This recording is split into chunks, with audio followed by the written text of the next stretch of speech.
Yes, advocate Jaya Padmakumar, നമുക്ക് ചർച്ച അവസാനിപ്പിക്കാൻ സമയമായി. ഒറ്റ കാര്യം ചോദിക്കാനുള്ളത്, എന്തുകൊണ്ട് സുരേഷ് ഗോപിയെ ഉന്നം വെക്കുന്നു ഇവർ, ഇടതും വലതും? അല്ല, അത് ഇത് കേരളമാണ്. ഇവിടെ ഈ പരിപ്പ് വേവില്ലാതൊക്കെ പറഞ്ഞ് പ്രചരണം നടത്തി ബി ജെ പിക്കെതിരായി ഇല്ലാത്ത ആരോപണങ്ങളെല്ലാം ഉന്നയിച്ചിട്ടും ബി ജെ പി കേരളത്തിലെ പാർലമെൻറ്റ് തിരഞ്ഞെടുപ്പിൽ തിരുവനന്തപുരത്തും അതുപോലെ തന്നെ ആറ്റിങ്ങിലുമൊക്കെ ഉജ്ജ്വല വിജയത്തിൻ്റെ അടുത്തെത്തി. അതുപോലെ തന്നെ ഒരു പാർലമെൻറ്റ് സീറ്റ് ജയിച്ചു വരികയും ചെയ്തപ്പോൾ ഉണ്ടായ ഒരു ജാള്യത, ഇവർക്കുണ്ടായിട്ടുള്ളൊരു ജാള്യത. പിന്നെ ഇപ്പോൾ നിയാസ് പറഞ്ഞിപ്പോൾ ഈ നമ്മുടെ രമേശ് ചെന്നിത്തല ന്യായീകരിക്കാൻ തുടങ്ങിയിട്ട് ഇപ്പോൾ തിരുവനന്തപുരത്ത് കൂടി വോട്ടുണ്ടോയെന്ന് പരിശോധിക്കേണ്ട കാര്യമാണ്. അദ്ദേഹം തന്നെ പത്രസമ്മേളനത്തിൽ പറഞ്ഞ കാര്യം എന്താ?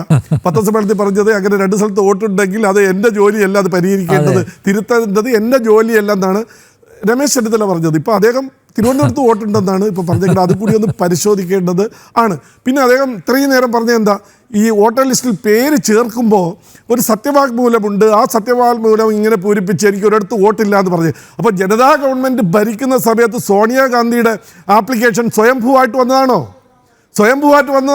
അങ്ങനെ ആരെങ്കിലും വഴിയെ പോകുന്ന ആളുകൾ പറയുന്നത് കേട്ടോണ്ടാണോ സോണിയാഗാന്ധിയുടെ? അല്ലല്ല, നിങ്ങൾ മാന്യത കാണിക്കണം.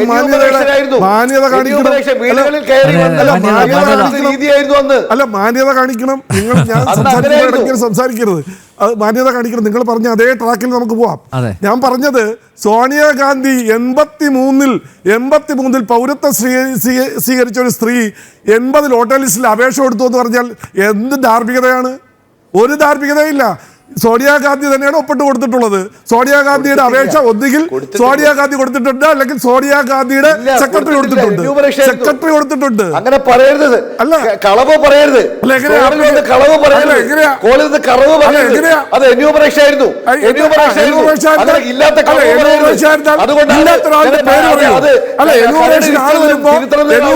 ആള് വരുമ്പോ ഫോമിലാണ് പൂരിപ്പിച്ചു പോകുന്നത്. ആരൊക്കെ ഉണ്ട് എന്ന് ചോദിക്കുമ്പോ സോണിയാഗാന്ധിയുടെ പേര് പറയുമ്പോൾ പറയണം, ഞാൻ ഈ രാജ്യത്തെ പൗരത്വം എനിക്കില്ല എന്ന് ആ സ്ത്രീ അറിയണം. അതറിയാതെ അവരങ്ങോട്ട് പറയുകയാണ് എൻ്റെ പേര് കൂടെ എഴുതി ചേർത്തോ എന്ന് പറഞ്ഞാൽ ഒന്നുകിൽ രാജീവ് ഗാന്ധി പറഞ്ഞിട്ടുണ്ട്, അല്ലെങ്കിൽ ഇന്ദിരാഗാന്ധി പറഞ്ഞിട്ടുണ്ട്, അല്ലെങ്കിൽ സോണിയാഗാന്ധി പറഞ്ഞിട്ടുണ്ട്. ഇതാരും പറയാതെ സോണിയാഗാന്ധിയുടെ പേര് ഇനുമറേറ്റർ എഴുതി ചേർക്കുമോ? നിങ്ങൾ എന്താണ് നിയാസ് പറയുന്നത്? ആരെങ്കിലും അവിടെ ഒന്ന് ജോലിക്കാരൻ പറഞ്ഞു കൊടുക്കുമോ? ഒന്നുകിൽ രാജീവ് ഗാന്ധി പറയണം, അല്ലെങ്കിൽ ഇന്ദിരാഗാന്ധിയുടെ വീട്ടിൽ പരാതി കൊടുത്തു. അല്ല, പരാതി കൊടുത്ത കാര്യമല്ലല്ലോ പറഞ്ഞത്. എങ്ങനെ പേര് വന്നു? ഇന്ത്യയിലെ ഒരു പൗരത്വം ഇല്ലാത്തൊരു സ്ത്രീ ഇന്ത്യയിലെ വോട്ടർ ലിസ്റ്റിൽ പേര് വന്നത് എങ്ങനെയാ പേര് വന്നത്? അപ്പൊ അത് ന്യായീകരിക്കുന്നത് സോണിയാഗാന്ധിക്ക് ഒരു ന്യായം, അല്ലെങ്കിൽ നരേന്ദ്രമോദിക്ക് ഒരു ന്യായം. പിന്നെ നിങ്ങൾ എന്ത് പ്രചരണം നടത്തിയാലും കാര്യമില്ല. എന്ത് കാര്യം പറഞ്ഞാലും നിങ്ങൾ മരണത്തിന്റെ വ്യാപാരി എന്ന് വിളിച്ചു, ചായ കച്ചവടക്കാരൻ എന്ന് വിളിച്ചു, ചൗക്കികാർ ചോർഹ എന്ന് വിളിച്ചു. ഇതെല്ലാം കഴിഞ്ഞിട്ടാണ് ഇന്ത്യയിലെ ഭാരതീയ ജനതാ പാർട്ടി ഈ നിലയിലേക്ക് മുന്നോട്ട് വന്നിട്ടുള്ളത്. ഒരു രാജ്യത്തിൻ്റെ പുണ്യമെന്ന് പറഞ്ഞാൽ ദീർഘവീക്ഷണമുള്ള, ആത്മാഭിമാനമുള്ള ഒരു പ്രധാനമന്ത്രിയെ കിട്ടുക എന്നുള്ളത്, അതാണ് ഇന്ന് ഇന്ത്യക്ക് ലഭ്യമായിട്ടുള്ളത്. അതുകൊണ്ട് നിങ്ങളുടെ ഈ കോപ്രായങ്ങൾ കൊണ്ടൊന്നും ഇന്ത്യയിലെ ജനങ്ങൾ, അല്ലെങ്കിൽ ഭാരതത്തിലെ ജനങ്ങൾ നരേന്ദ്രമോദിയെ NDAക്കെതിരായി ചിന്തിക്കില്ല.